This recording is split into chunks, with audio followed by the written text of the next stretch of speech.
Hi, ಇವತ್ತು ನಾವು ನಮ್ಮ ಆಫೀಸಲ್ಲಿ ಚಿಪ್ಸ್ ಮಸಾಲ ಮಾಡೋದಂತ ಪ್ಲೇಸ್ಗಳು ಎಲ್ಲ ಸ್ನ್ಯಾಚೂಸು ಎಲ್ಲ ತೊಗೊಬಂದಿದ್ದೀವಿ. ಇವಾಗ ಮೇಲ್ಗಡೆ ಹೋಗ್ಬಿಟ್ಟು ಚಿಪ್ಸ್ ಮಸಾಲ ಮಾಡೋದ. ಇಲ್ಲಿ ಇವಾಗ ಬ್ರೇಕ್ ಇದೆ, ಟೀ ಬ್ರೇಕು. ಸೊ ಮೇಲ್ಗಡೆ ಕೆಫೆಟೇರಿಯಾಗೆ ಹೋಗ್ಬಿಟ್ಟು ಅಲ್ಲಿ ಚಿಪ್ಸ್ ಮಸಾಲ ಮಾಡಿದೆ. ಹೇಗೆ ಮಾಡ್ತೀವಿ ಇವೇನು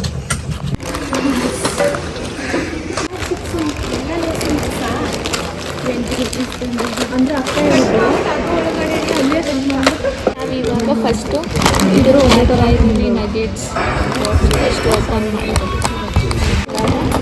ಆನಿಯನ್, ಟೊಮೆಟೊಸ್,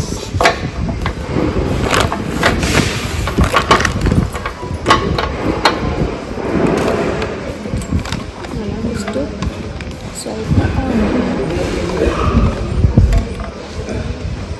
ಮಯೋನೀಸ್ ಇರಬೇಕಾಗಿತ್ತಲ್ವ, ಎಲ್ಲ ಮಿಸ್ಸು.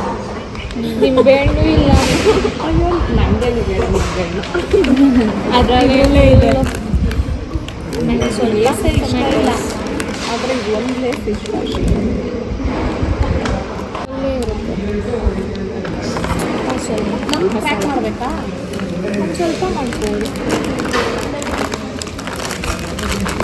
ಇದನ್ನು ಮಾಡ್ಬೋದು. ಅದು ಹಾಗೆ ತಿನ್ನೋ ಚೆನ್ನಾಗಿರುತ್ತೆ. ಇವಾಗ ಟೊಮೊಟೊ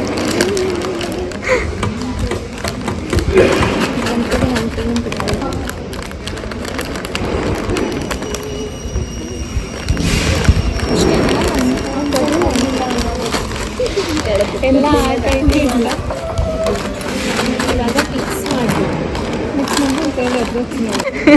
ಇವಾಗ ಎಲ್ಲ ಮಿಕ್ಸ್ ಆಯಿತು. ಸೊ ಇವಾಗ chips masala ready. Instant Lay's masala ಆಫೀಸಲ್ಲೇ ಕ್ವಿಕ್ಕಾಗಿ ಮಾಡೋದು.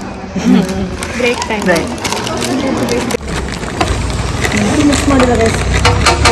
ಒಂದೂ ಸರಿ ಬಿಡು, ಎಲ್ಲರಿಗೂ ಚೆನ್ನಾಗಿದೆ. ನಾವು ಎಲ್ಲ ಚೆನ್ನಾಗಿರುತ್ತೆ.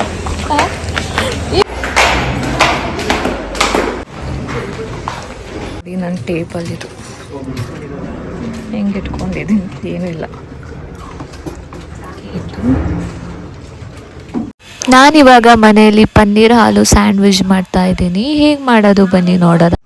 ಫಸ್ಟು ನಾನು ಇಲ್ಲಿ ವೀಟ್ ಬ್ರೆಡ್ ತೊಗೊಂಡಿದ್ದೀನಿ. ವೀಟ್ ಬ್ರೆಡ್ಡು ಈಗ ಬ್ರೆಡ್ ಸ್ಲೈಸ್ಗೆ ಸ್ವಲ್ಪ ಬಟರ್ ಹಾಕೋದ. ನಂದಿನಿ ಬಟರ್ ಇದು ಫ್ರೋಸ್ ಗಟ್ಟಿಯಾಗಿದೆ. ಇವಾಗ ನಾನು ಬಟರ್ ಹಾಕಿದ್ದೀನಿ. ನೆಕ್ಸ್ಟು ನಾನಿಲ್ಲಿ ಹಾಲು ಸ್ಟಫಿಂಗ್ ಮಾಡ್ಕೊಂಡಿದ್ದೀನಿ. ಹಾಲು ಮತ್ತು ಆನಿಯನ್, ಕ್ಯಾಪ್ಸಿಕಮ್ ಎಲ್ಲ ಹಾಕಿ ಇದನ್ನ ಒಂದು ಲೇಯರ್ ಹಾಕ್ಕೊಳ್ಳೋದು. ಇವಾಗ ನೀಟಾಗಿ ಸ್ಪ್ರೆಡ್ ಮಾಡ್ಕೋಬೇಕು. ಕಟ್ ಮಾಡಿ. ಇವಾಗ ಇದು ಸ್ಪ್ರೆಡ್ ಆಗಿದೆ. ಸೊ ಇದ್ರ ಮೇಲೆ ನಾನು ಇಲ್ಲಿ ಅಮೂಲ್ ಚೀಸ್ ಸ್ಲೈಸ್ ಹಾಕೋತಾ ಇದ್ದೀನಿ. ಒಂದು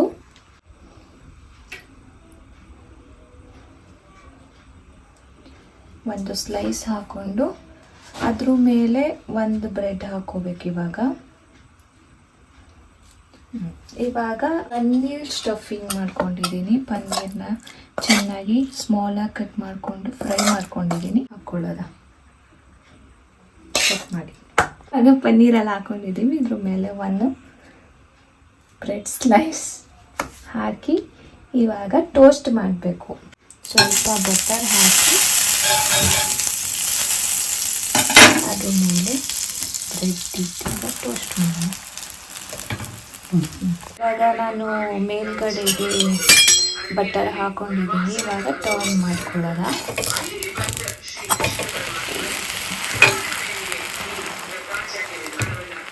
ಇವಾಗ ಇದು ನೀಟಾಗಿ ಫ್ರೈ ಆಗಿದೆ.